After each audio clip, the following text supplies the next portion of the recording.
ஆம் சிவாய நமஹ.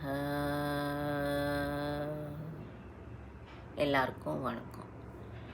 போன காணொளியில் சைவ சித்தாந்தம் அப்படிங்கிற ஒரு பாடம் மத சார்பு இல்லாத ஒரு பாடம் அப்படின்னு நான் சொல்லியிருந்தேன். இன்னும் கொஞ்சம் அதிகமாக அதை பற்றி பார்க்கலாம். இப்போ மதம் சார்ந்த விஷயம் எப்படி இருக்கும் அப்படின்னா, ஒரு வழிபாட்டு முறை இருக்கும்.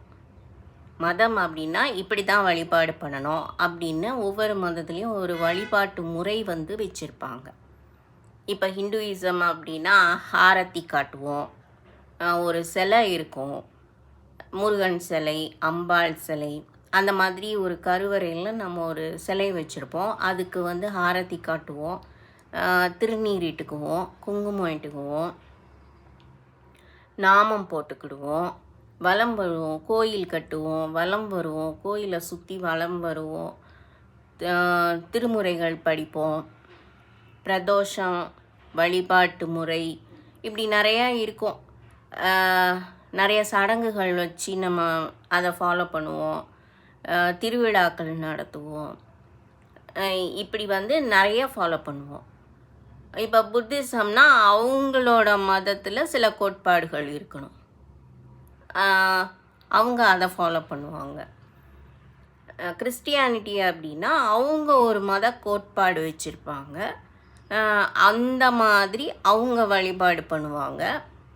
அப்போ வழிபாடு அப்படிங்கிறது மதத்தில் நம்ம செய்கிற ஒரு காமனான விஷயம். ஒவ்வொருத்தரும் வழிபாடு செய்வோம்.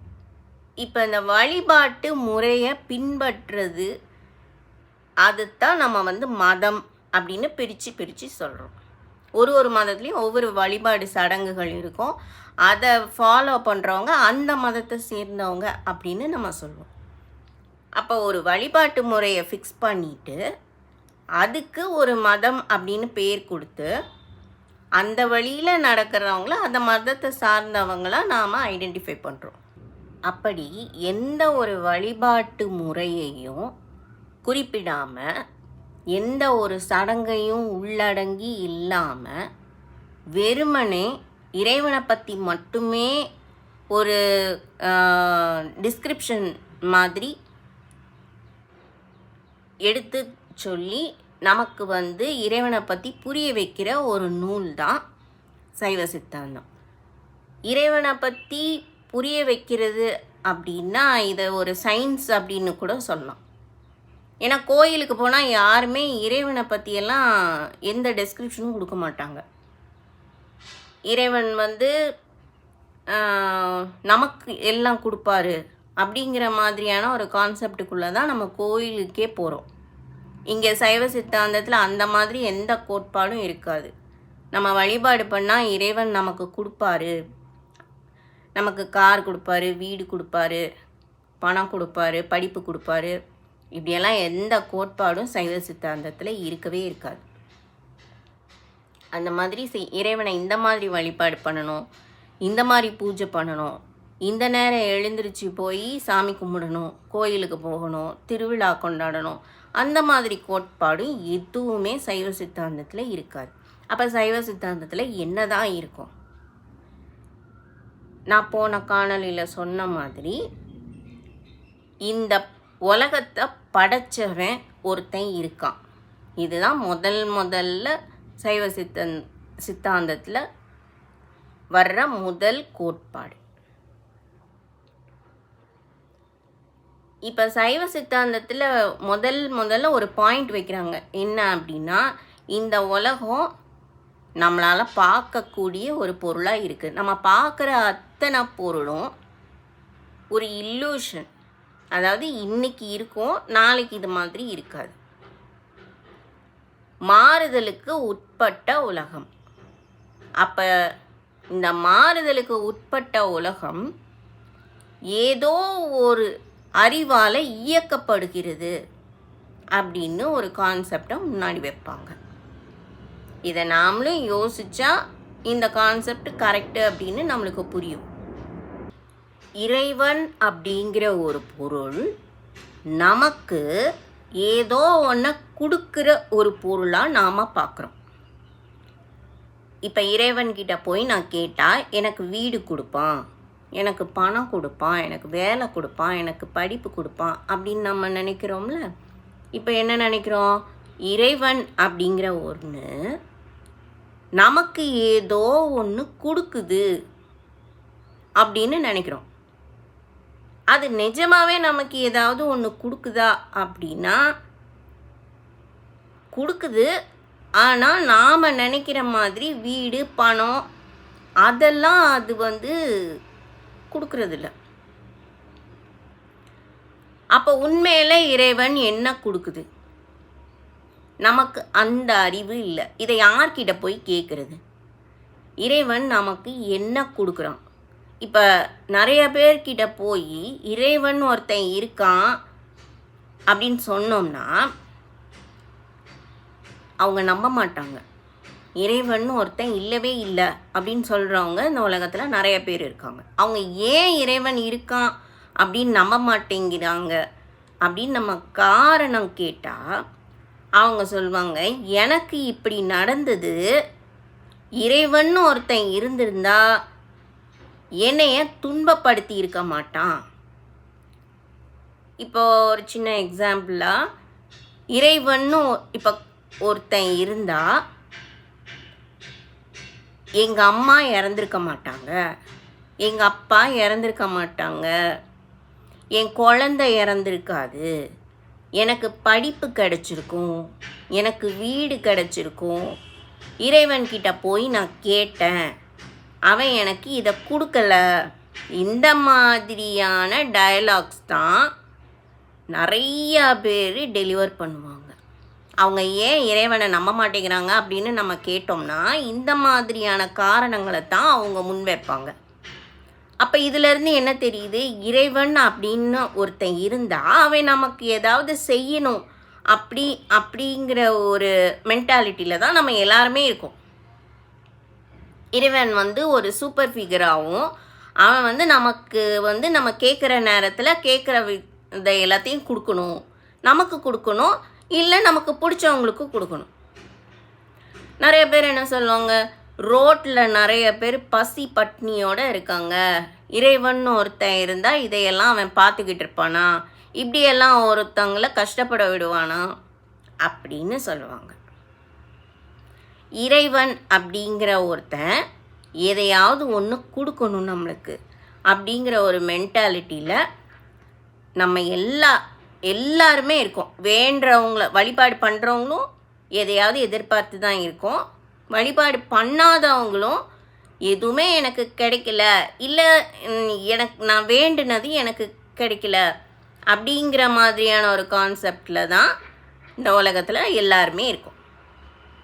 இறைவன் அப்படிங்கிற ஒருத்தன் நமக்கு கொடுக்கறதுக்காகவே இருக்கானா அப்படின்னா இறைவன்னா யார்? அவன் ஒரு மனுஷனா, சூப்பர் ஃபிகரா, அவன் எப்படி இருப்பான், அவன் நம்ம கேட்டால் உடனே நம்மளுக்கு கொடுத்துருவானா, அவனால் நமக்கு கொடுக்க முடியுமா? இந்த கேள்விக்கெல்லாம் சைவ சித்தாந்தம் பதில் சொல்லும். நம்ம போய் வேண்டுதல் வைக்க வேண்டியதில்லை, வேண்டுதல் வைக்காமையே நமக்கு என்ன கிடைக்கும்? இறைவன் அப்படிங்கிற ஒன்று நமக்கு என்ன கொடுக்குது? இது வேண்டுதலுக்கு அப்பாற்பட்டது. நாம் வேண்ட வேண்டியதில்லை, நாம் தேட வேண்டியதில்லை, வழிபாடு பண்ண வேண்டியதில்லை. இது எதுவுமே பண்ணாமல் இறைவன் அப்படிங்கிற ஒன்று நமக்கு ஏதோ ஒன்று கொடுக்குது. அது என்ன கொடுக்குது அப்படிங்கிற ஒரு விஷயம் யாரும் சொல்ல மாட்டாங்க. இந்த சைவ சித்தாந்தத்தில் அந்த உண்மை இருக்குது. அப்போ சைவ சித்தாந்தம் அப்படிங்கிற ஒரு நூலில் பெரிய ஒரு உண்மை, அதாவது முதல் உண்மை அது என்ன அப்படின்னா, இறைவன் அப்படின்னு ஒன்று இருக்குது, அது என்ன செய்யுது, அது நமக்கு என்ன கொடுக்குது.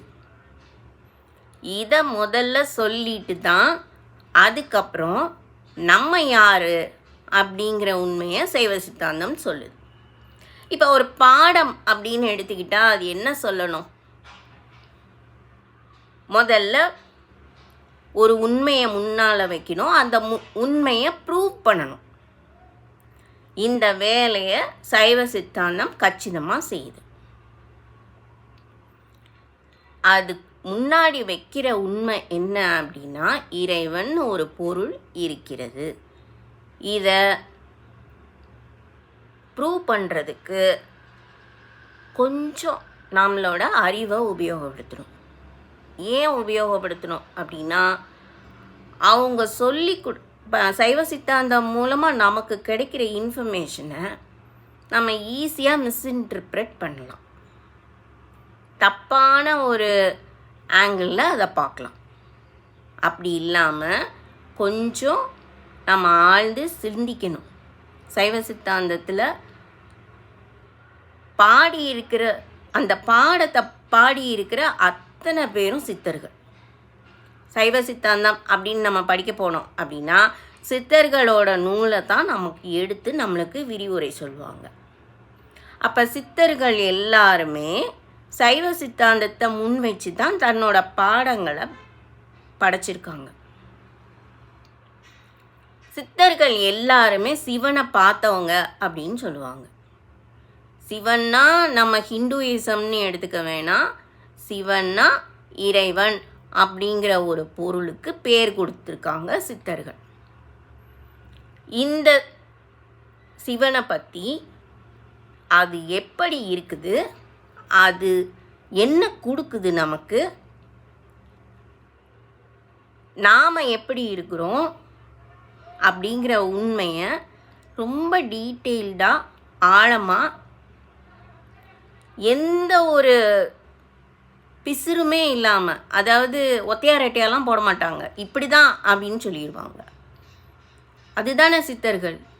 அவங்க பார்த்ததை தானே நம்மளுக்கு சொல்லுவாங்க, அவங்களுக்கு தெரிஞ்சதை தானே நம்மளுக்கு சொல்லுவாங்க. அப்போ அவங்களுக்கு முழுமையாக தெரியுது. அவங்க எல்லாமே தெரிஞ்சவங்க.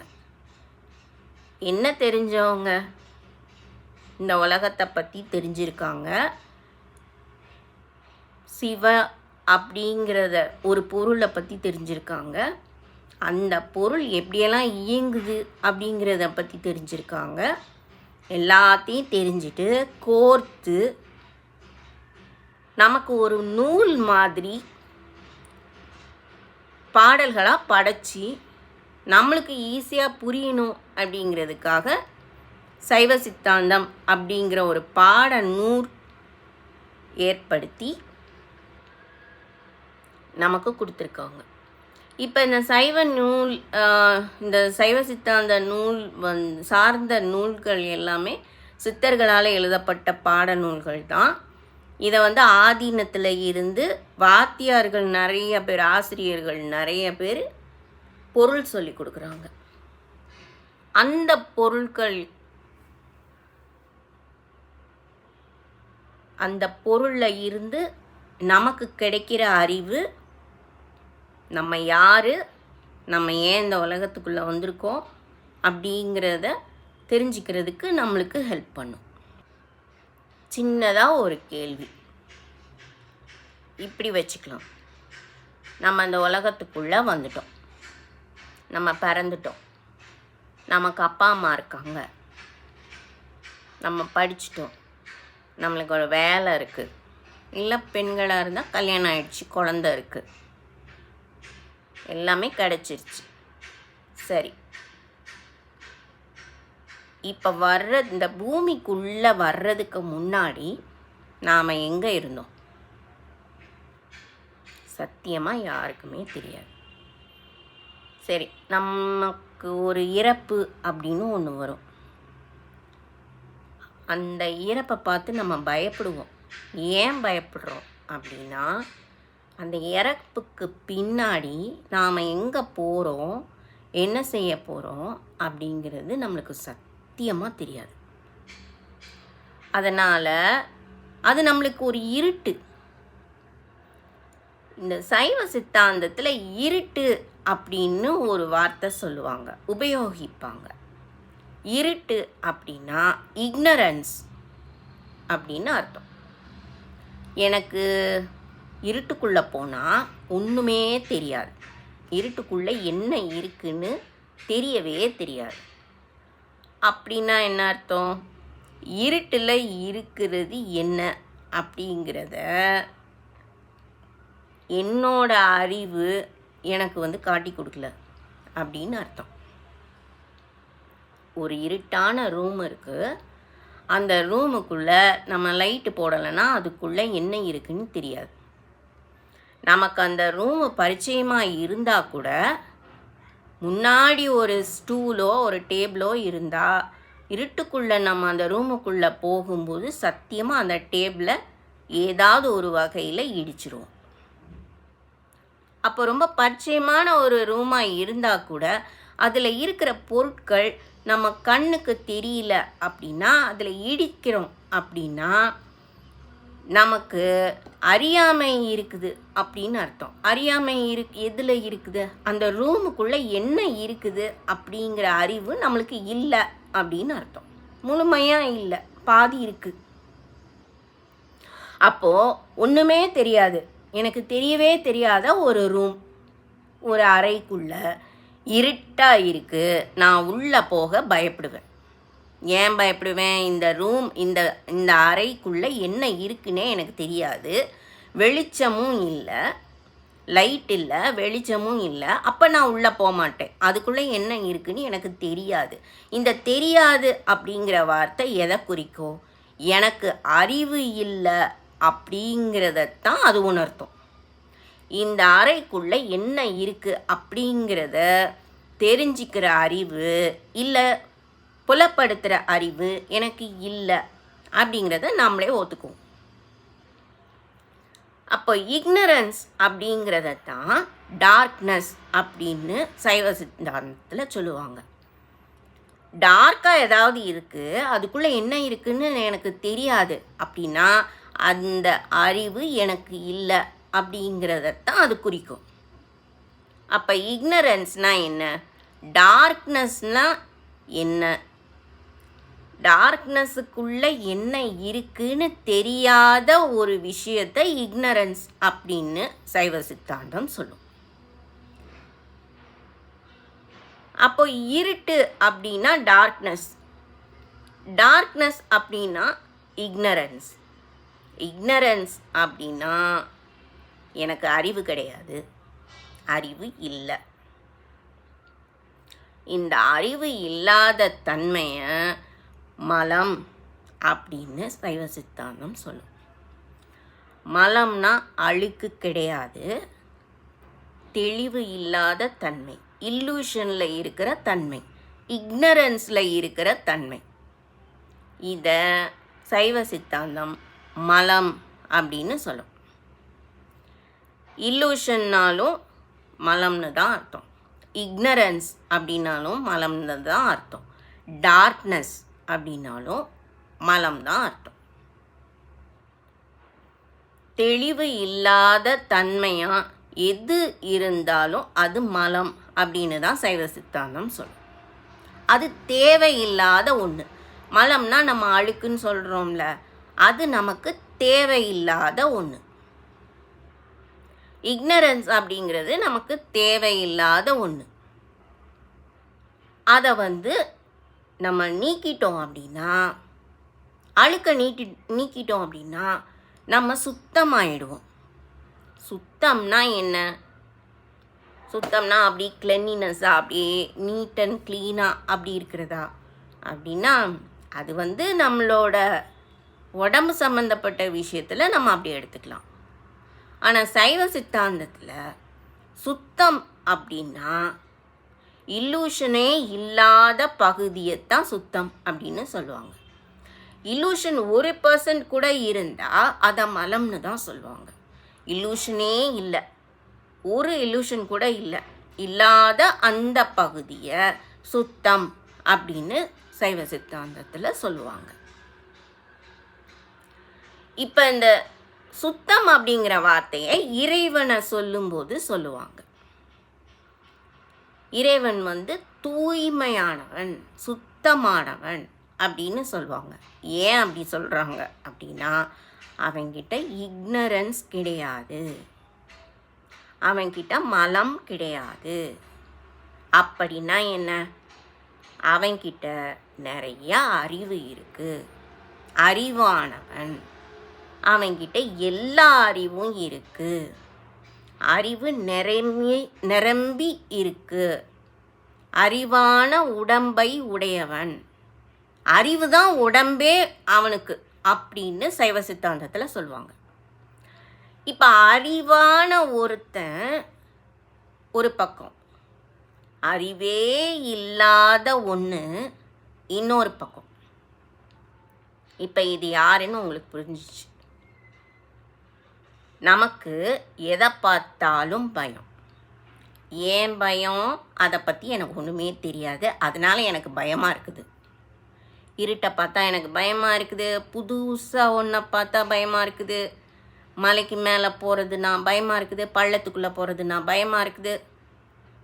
ஏன் பயமாக இருக்குது? எனக்கு அதை பற்றி தெரியாது, அதனால பயமாக இருக்குது. அப்போ தெரியாதுங்கிற ஒரு வார்த்தை மலத்தை குறிக்கும், பயம் அப்படிங்கிற ஒரு வார்த்தை மலத்தை குறிக்கும். இந்த அழுக்கா நம்ம நிறைஞ்சி நம்மக்கிட்ட இருக்குது. இதைத்தான் சைவ சித்தாந்தத்தில் அழுக்கு அப்படின்னு சொல்லுவாங்க. இக்னரன்ஸ்னால் அழுக்கு. இக்னரன்ஸ் எதுவுமே இல்லாத சுத்தமான அறிவு உடைய ஒரு பொருளை இறைவன் அப்படின்னு சொல்லுவாங்க.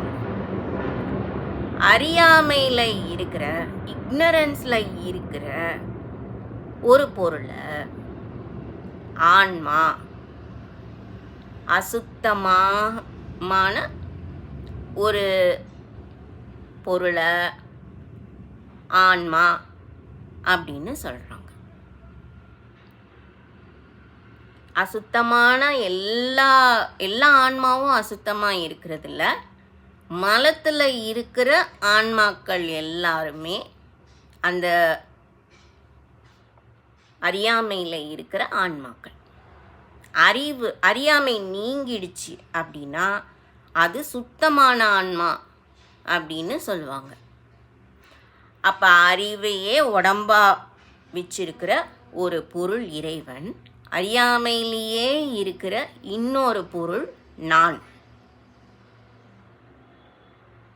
இந்த ரெண்டுக்காகவும், இந்த ரெண்டு மட்டுமே இருக்கிற ஒரு படைப்பு தான் இந்த பிரபஞ்சம். ஒரு பக்கம் சுத்தம், இன்னொரு பக்கம் மலம். இந்த ரெண்டுமே இருக்கிற ஒரு படைப்பு தான் இந்த பிரபஞ்சம். ஏன் சுத்தமும் இருக்கு அங்கே மலமும் இருக்கு அப்படின்னா, சுத்தம்ங்கிறது அறிவு, சுத்தம் இல்லாத தன்மை அது அறியாமை. அப்போ அறிவால் அறியாமையை நீக்க வேண்டிய கட்டாயம், அதனால் அந்த பிரபஞ்சம் உருவாக்கப்படுது. இப்போ ரொம்ப சிம்பிளாக சொல்லிட்டோம் அப்படின்னா, நான் அப்படிங்கிற ஒரு பொருள் இருக்குது.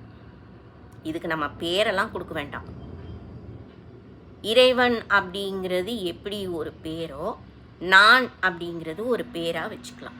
நம்ம எல்லாருமே நான் அப்படிங்கிற ஒரு பேருக்குள்ளே அடக்கும். இப்போ நான் அப்படிங்கிற ஒரு பொருளுக்கு அறிவு கிடையாது. ஆனால் அது சுத்தத்துக்கு போகிறதுக்கு ஏங்குது. அறிவை அடையிறதுக்காக ஏங்குது. இப்போ அது இருக்கிற நிலைமை அறியாமையில் இருக்குது. ஆனால் அது அறிவுக்காக ஏங்குது. யாரால் அறிவை கொடுக்க முடியும்? எந்த ஒரு பொருளுக்கு அறிவு இருக்கிறதோ அந்த பொருள் தான் அறிவை அறியாமைக்கு கொடுக்க முடியும். அப்போது அறிவான ஒரு பொருள் இறைவன் அப்படின்னு நம்ம வச்சுக்கிட்டோம்னா, அந்த பொருள் தன்னோட அறிவை அறியாமையில் இருக்கிற நான் அப்படிங்கிற ஒரு பொருளுக்கு தானமாக கொடுக்குது. அப்படி கொடுக்கும்போது அந்த அறிவை ஏற்றுக்கிற பக்குவம் நான் அப்படிங்கிற பொருளுக்கு இருக்குமா அப்படின்னா இருக்காது. இப்போ இதுக்கு ஒரு எக்ஸாம்பிள் வச்சுக்கலாம். நம்ம எல்லாருக்கும் ஒய்ஃபை வேணும், நம்ம எல்லாருக்கும் செல்ஃபோன் வேணும். ஆனால் முதல்ல நம்ம செல்ஃபோனை வாங்கும்போது நமக்கு அதை யூஸ் பண்ண தெரியுமானா தெரியாது. அதை யூஸ் பண்ணி பழகினதுக்கப்புறம் ஆமாம் செல்ஃபோன்னா இப்படி தான் இருக்கும், அதை எனக்கு யூஸ் பண்ண தெரியும் அப்படின்னு நம்ம பழகிடுவோம். அந்த மாதிரி இறைவன் முதல்ல அறிவை கொடுக்கும்போது அறியாமையில் இருக்கிற நான் அப்படிங்கிற ஒரு பொருளுக்கு அந்த அறிவோட பலம் தெரியாது, அந்த அறிவை எப்படி பயன்படுத்துறதுன்னு தெரியாது. அது பழகிறதுக்கு ஏதுவா ஒரு பிரபஞ்சத்தை கொடுத்து அந்த பிரபஞ்சத்தில் தன்னோட அறிவையும் கொடுத்து நான் அப்படிங்கிற ஒரு பொருளை அந்த அறிவோட இணைச்சி கொஞ்சம் கொஞ்சமாக அறிவு தானம் கொடுத்து கடைசியில் சுத்த நிலைக்கு எடுத்துட்டு போகிற ஒரு ஒரு ஒரு ஒரு பாத்து, ஒரு ட்ராமா அப்படி கூட வச்சுக்கலாம்.